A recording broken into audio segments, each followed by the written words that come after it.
जय जिनेन्द्र नमो अरिहन्ताणं नमो सिद्धाणं नमो आयर्याणं नमो उवज्झायाणं नमो लोय सवसाहूणं। पंच परमेष्ठी भगवान की जय हो।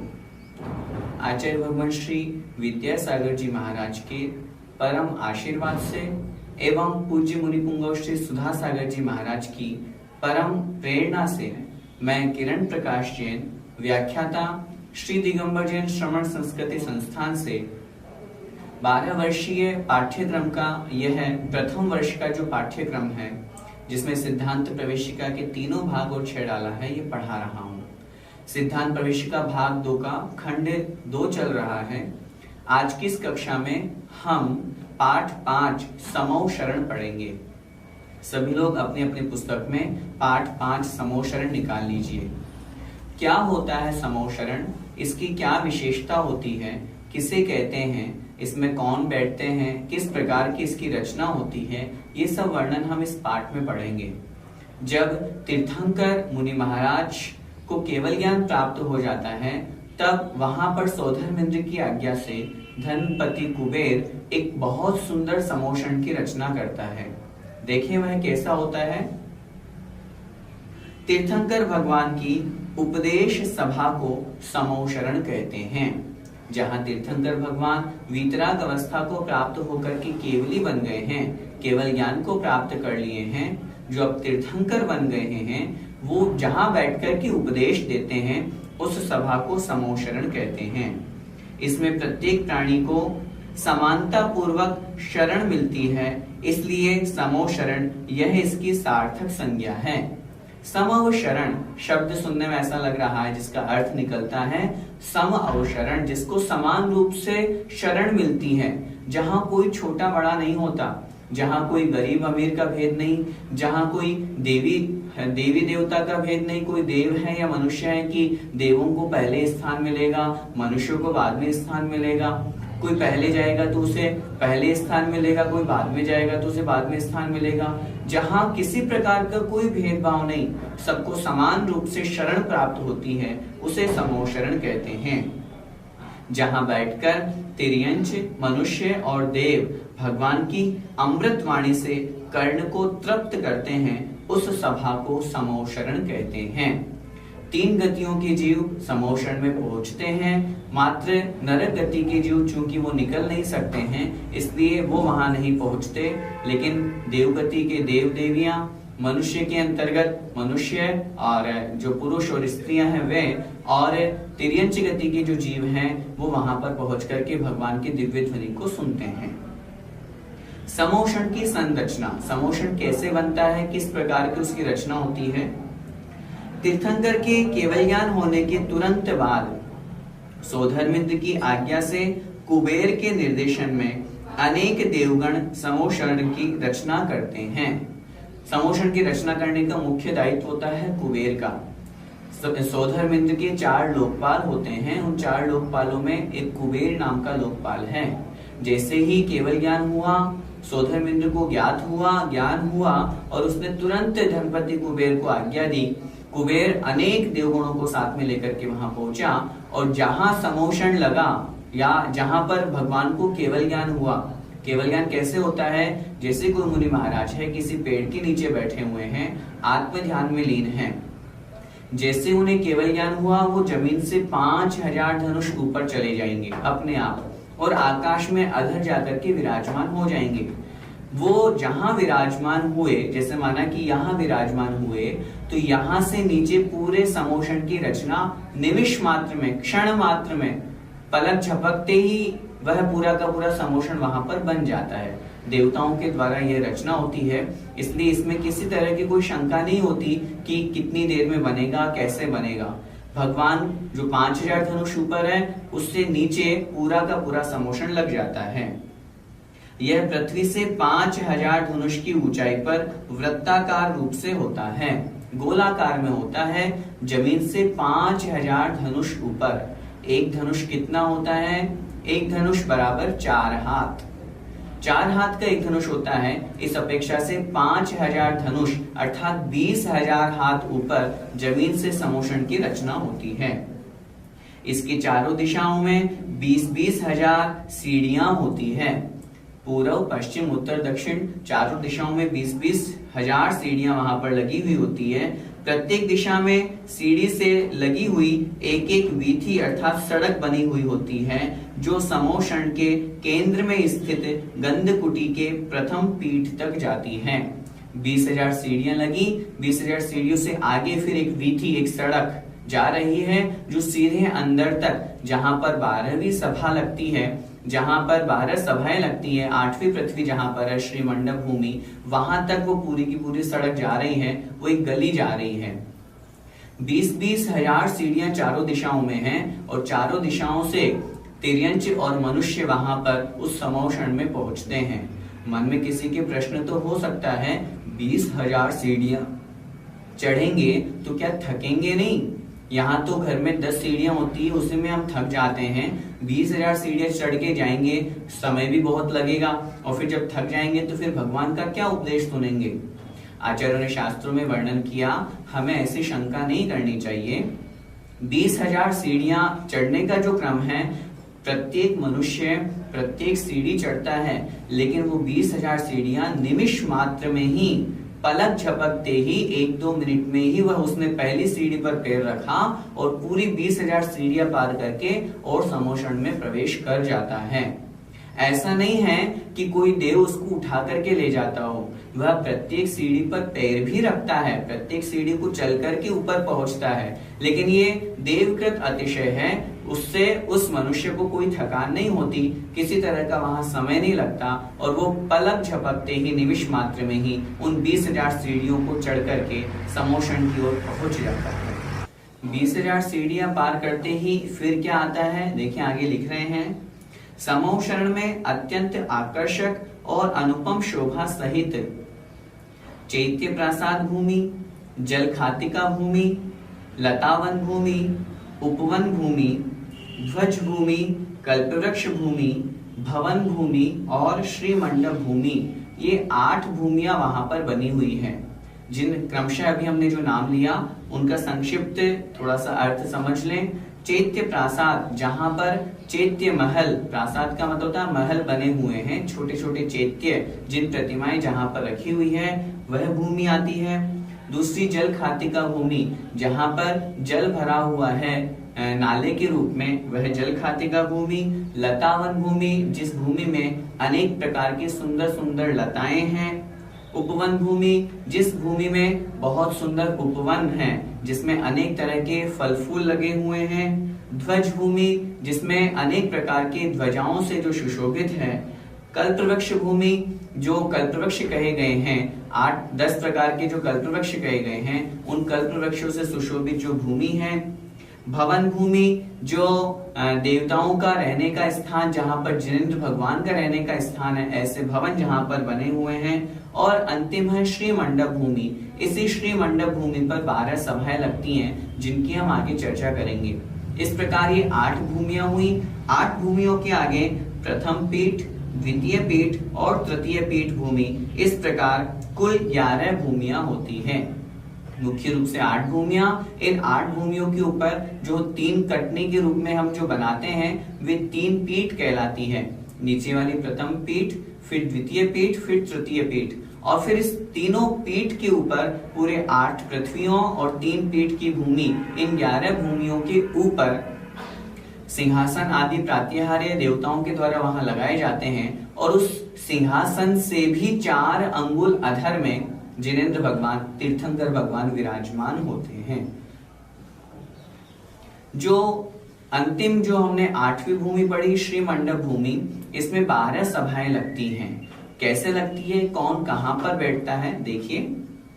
द्वादश सभा, श्री मंडप भूमि में स्फटिक मणिमय दीवारों से विभाजित 12 कोठे होते हैं, 12 स्थान होते हैं, या उस मंडप को या उस स्थान को 12 भागों में विभाजित कर दिया गया है, जिनमें 12 सभाएं होती हैं। पूर्व दिशा को आदि करके प्रारंभ हमें करना है पूर्व दिशा से 12 सभाओं में क्रमशः। अब देखिए यहाँ पर कौन सी सभा में कौन कौन बैठते हैं, कहाँ उनका स्थान है। 12 सभाओं में क्रमशः है गणधर मुनि, पहली वाली जो सभा है पूर्व दिशा की तरफ, उसमें मुनि महाराज जो गणधर होते हैं, वे गणधर भी उसी मुनि महाराज की सभाओं में आगे प्रथम पंक्ति में गणधर मुनि महाराज और अन्य शेष मुनि महाराज, चाहे वे आचार्य हो, उपाध्याय हो, चाहे साधु हो, वे प्रथम सभा में, प्रथम कोठे में विराजमान होते हैं। द्वितीय में कल्पवासिनी देवी अर्थात जो वैमानिक देवों की देवियां हैं, वे वहां पर विराजित होती हैं। तीसरी सभा में आरिका और श्राविका, जो क्षुल्लक क्षुल्लिका हैं, प्रतिमाधारी श्राविकाएं हैं और आरिका माता जी हैं, इनका बैठने का एक ही स्थान है। सामान्य जो महिलाएं हैं, स्त्रियां हैं, वो भी इन्हीं आरिका माता जी के साथ में बैठती हैं। इस सभा में भेद नहीं किया, आरिकाएं और श्राविकाओं को एक ही कोठा, एक ही सभा बनाया है। फिर उसके पश्चात ज्योतिषी देवी, फिर व्यंतर देवी, फिर भवनवासिनी देवी, फिर उनके पश्चात भवनवासी देव, फिर व्यंतर देव, फिर ज्योतिषी देव, उनके पश्चात फिर कल्पवासी देव, फिर चक्रवर्ती आदि मनुष्यों में जितने भी श्रावक हैं वे सब मनुष्य वहां पर, पुरुष वहां पर उस सभा में रहते हैं। तथा उनके पश्चात सिंहादि तिर्यंच प्राणी अपने जन्मजात बैर आदि को छोड़कर उपशांत भाव से, अर्थात जिनकी कषाएं शांत हो गई है, किसी तरह का मन में भाव नहीं है कि मैं क्रोध करूं। तिर्यंचों के लिए शास्त्रों में लिखा, वहां पर चाहे सांप हो, चाहे नेवला हो, चाहे गाय हो, चाहे शेर हो, सब बिल्कुल शांति से जिनेंद्र भगवान का उपदेश सुनते हैं, शांति भाव से भगवान के उपदेशामृत का लाभ लेते हैं। इस प्रकार ये 12 सभाएं होती हैं। इन 12 सभाओं में सबका अपना अपना कोठा बना हुआ है। सभी जो जीव वहां पर, तीनों गतियों के जीव वहां पहुंचते हैं, जिसका जो कोठा होता है, जो स्थान होता है, वो वहां पर जाकर के बैठ जाते हैं और भगवान के उस उपदेश रूपी अमृत का पान करते हैं। इस समोषण में चारों दिशाओं में मान स्तंभ भी होते हैं। वे कहाँ होते हैं और उनकी क्या विशेषता होती है, देखिए। मान स्तंभ, समोषण की 8वीं भूमि के प्रवेश द्वार पर चारों दिशाओं में एक एक मान स्तंभ होता है। जैसे ही 8वीं भूमि वहां पर आई, श्रीमंडप भूमि प्रारंभ हुई, वहां पर एक एक मान स्तंभ है, जिसके देखने मात्र से मान युक्त मिथ्या दृष्टि जीव का अभिमान गलित हो जाता है। उसका नाम मान स्तंभ इसीलिए है। मान स्तंभ, स्तंभ का मतलब खंबा, मान मतलब घमंड, जो हमारे अभिमान को, हमारे घमंड को चूर चूर कर दे, ऐसे स्तंभ के समान जो है, ऐसा है मान स्तंभ। हम शास्त्र पढ़ते हैं, वहां पर भगवान महावीर स्वामी के केवल ज्ञान के पश्चात जब गौतम गणधर वहां पर पहुंचते हैं और उनके द्वारा जो पूरी की पूरी प्रक्रिया होती है, वो प्रसंग हमें याद है, हमें समझना चाहिए। इससे बड़ा और क्या उदाहरण होगा। इंद्रबुद्धि गौतम ब्राह्मण था, जब भगवान की दिव्य ध्वनि नहीं खिल रही थी, तब उस समय सौधर्मेंद्र को चिंता हुई, निमित्त के अभाव में, गणधर के अभाव में दिव्य ध्वनि नहीं खिल रही है। वे उनके पास में पहुंचे, प्रश्नोत्तर हुए और वो स्वयं समोषण में चले आए। बड़े अभिमान के साथ में आए थे कि मैं तुम्हारे गुरु भगवान महावीर स्वामी से शास्त्रार्थ करूंगा। लेकिन जैसे ही वहां पर पहुंचे, मान स्तंभ को देखा और देखते ही उनका मान चूर चूर हो गया, पूरा मान समाप्त हो गया और मिथ्या दर्शन से उन्होंने सम्यक दर्शन प्राप्त कर लिया। इस प्रकार ये मान स्तंभ बने हुए होते हैं। अत्यंत भावुक और श्रद्धालु व्यक्ति ही अष्टम भूमि में प्रवेश कर साक्षात भगवान के दर्शनों से तथा उनकी अमृतवाणी से नेत्र, कर्ण एवं जीवन को सफल करते हैं। क्योंकि शास्त्रों में ये भी लिखा है बहुत से प्राणी तो वहां जो शेष अन्य भूमियां हैं उनमें जो रंगशालाएं हैं, नाट्यशालाएं हैं, जो बहुत सुंदर सुंदर उपवन बने हुए हैं, वे तो उसी में फंस जाते हैं, उसी में लगे रह जाते हैं, भगवान तक तो पहुंच ही नहीं पाते। जो सच्चे दृढ़ श्रद्धानी होते हैं, जिनके मन में भगवान का उपदेश सुनने की बड़ी भावना रहती है, वे ही मनुष्य, वे ही तिर्यंच गति के जीव और वे ही देव वहां तक पहुंच पाते हैं और पहुंच करके अपने जीवन को सफल बनाते हैं। भगवान की साक्षात मूर्त क्या कहें, जब मूर्ति में ही हमें इतना आनंद आता है दर्शन करने में, तो जब साक्षात में भगवान बैठे समोषण में दिखेंगे तो कितना अधिक आनंद आता होगा। इस तरह से अपने नेत्रों को भी सफल करते हैं और जब वो दिव्य ध्वनि के माध्यम से उपदेश देते हैं तो हमारे कर्ण तो सार्थक हो ही जाते हैं। दिव्य ध्वनि किसे कहते हैं? जिनेंद्र भगवान के द्वारा जो उपदेश दिया, उसी उपदेश का नाम है दिव्य ध्वनि। यह कब खिड़ती है? देखिए, समोषण में भगवान की दिव्य ध्वनि 24 घंटे में 4 बार 6 घड़ी सुबह, दोपहर, शाम और अर्धरात्रि में खिड़ती है। शास्त्रों में वर्णन मिलता है 6 घड़ी 4 बार दिव्य ध्वनि खिड़ती है। 4 बार कब? सुबह, दोपहर, शाम और अर्धरात्रि। लगभग हम समय लगाएं तो प्रातः 6 बजे, दोपहर 12 बजे, फिर शाम 6 बजे और फिर रात्रि 12 बजे। इस प्रकार 6 घड़ी 4 बार खिड़ती है। एक घड़ी कितनी होती है? एक घड़ी 24 मिनट की होती है। एक बार दिव्य ध्वनि प्रारंभ हुई तो 6 घड़ी तक निरंतर खिड़ती रहती है। 24 मिनट को 6 घड़ी में लगाएंगे तो लगभग 144 मिनट वहां होते हैं, जो लगभग 2.5 घंटे का यह जो समय है, इसमें प्रथम दिव्य ध्वनि, फिर 2.5 घंटे लगभग दूसरी, फिर 2.5 घंटे तीसरी, फिर 2.5 घंटे चौथी। इस प्रकार एक दिन में लगभग 10 घंटे भगवान की दिव्य ध्वनि खिड़ती है। किसी विशिष्ट पुण्यात्मा जीव के पुण्य से असमय में भी खिड़ती है, ये तो निश्चित समय है। इसके अलावा अगर किसी पुण्यात्मा जीव का विशेष पुण्य उदय होता है और जो मुख्य प्रश्न करता है, गणधर आदि है, यदि उनके द्वारा कोई प्रश्न किया जाता है तो वहां पर भी भगवान का उपदेश होता है। इसलिए असमय में भी दिव्य ध्वनि खिड़ने का वर्णन शास्त्रों में प्राप्त होता है। आज हमें जो कुछ भी प्राप्त हो रहा है या हुआ है शास्त्रों के माध्यम से, यही उस दिव्य ध्वनि का परिणाम है। भगवान जिनेंद्र देव ने हम भव्य जीवों के ऊपर कितना बड़ा उपकार किया। वो स्वयं तो ज्ञानी हुए, केवल ज्ञानी हो गए, उन्हें दिव्य ध्वनि के माध्यम से उपदेश दिया। उसी उपदेश को गणधर परमेश्वर ने झेला और 12 अंग रूप में उस उपदेश की रचना करी। आचार्यों ने उन्हें शास्त्रों में लिखा और वही शास्त्र आज हमें पढ़ने को मिल रहे हैं। इसलिए सबसे बड़ा उपकार है हमारे ऊपर उन जिनेंद्र भगवान का, जिनकी कृपा से, जिनकी दिव्य ध्वनि के माध्यम से आज हम धर्म कर रहे हैं और समझ रहे हैं। इसलिए भगवान की दिव्य ध्वनि वास्तव में जो जिनवाणी है, वही जिनवाणी दिव्य ध्वनि कहलाती है। समोषण का क्या महत्व होता है? इसमें प्रवेश करने से या उपदेश सुनने से हमारे जीवन में क्या परिवर्तन आता है, देखें। समोषण में जिनेंद्र देव के महात्म्य से आतंक, रोग, मरण, उत्पत्ति, बैर, काम बाधा एवं क्षुधा, तृषा, भूख, प्यास आदि की जो पीड़ाएं हैं, ये कदापि नहीं होती। भगवान जहां विराजमान होते हैं, कहते हैं 100 योजन तक सुभिक्षत्व हो जाता है। किसी तरह की कोई रोग, मरी, दुर्भिक्ष कुछ भी नहीं होता। किसी को भूख प्यास नहीं लगती। मन में किसी के प्रश्न हो सकता है, समोषण में यदि बैठे रहेंगे और सुबह से शाम तक पूरा सुनेंगे तो फिर तो भूख प्यास लगेगी ना, फिर क्या भोजन करने के लिए वापस नीचे उतरना पड़ता है? उत्तर मिलेगा, वहां इस तरह की बाधा ही नहीं सताती। हम आचार्य श्री का प्रवचन सुनते हैं, आचार्य श्री प्रवचन आधा घंटा, 1 घंटा, 1.5 घंटा कितना भी दे, मन में विकल्प ही नहीं होता। ऐसा लगता है बस सुनते जाएं, सुनते जाएं। इसी तरह समोषण में जब साक्षात भगवान का उपदेश हो रहा है तो किसी के मन में कोई विकल्प नहीं होता। सब बड़े शांत भाव से भगवान की मूर्त को निहारते हैं और मूर्त को निहार करके और उस दिव्य ध्वनि का रसपान करते हैं। अभी जो हमने पढ़ा, 4 समय में दिव्य ध्वनि खिड़ती है। किसी का प्रश्न हो सकता है, क्या रात में भी भगवान बोलते हैं? कुछ मुनि महाराज जो शीतलाचार की तरफ बढ़ गए हैं, कुतर्क करते हुए बोलते हैं कि जब भगवान भी रात को बोलते हैं तो हमको बोलने में क्या आपत्ति है। एक बहुत अच्छी तरह से ये बात समझ लें, समोषण में और यहाँ में बहुत अंतर है। समोषण में तो दिन रात का भेद ही नहीं होता। वहां तो कब रात हो रही है, कब सुबह हो रही है, कब दिन हो रहा है, कोई अंतर नहीं पड़ता। क्यों नहीं पड़ता?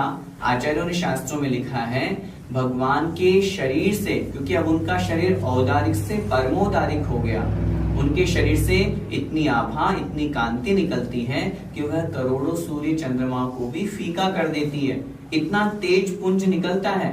जब इतना तेज पुंज प्रकाश वहां है तो एक सूर्य जो पृथ्वी पर है उससे क्या प्रभाव पड़ेगा? वहां तो दिन रात का भेद ही नहीं होता। इसलिए वहां रात, हमारी अपेक्षा से हमने कह दिया कि रात के 12 बजे वहां उपदेश हो रहा है। समोषण की अपेक्षा से वहां कोई रात नहीं होती। इसलिए वहां जो 12.5 करोड़ वाद्य यंत्र बजाए जाते हैं, अष्ट प्रातिहार्यों की रचना होती है, वो सारे का सारा जो समोषण की रचना है वो दिन रात के भेद से रहित है। इसलिए यहाँ की अपेक्षा से हम समोषण की तुलना नहीं करें, इस बात का हम ध्यान रखें। और क्या महत्व है?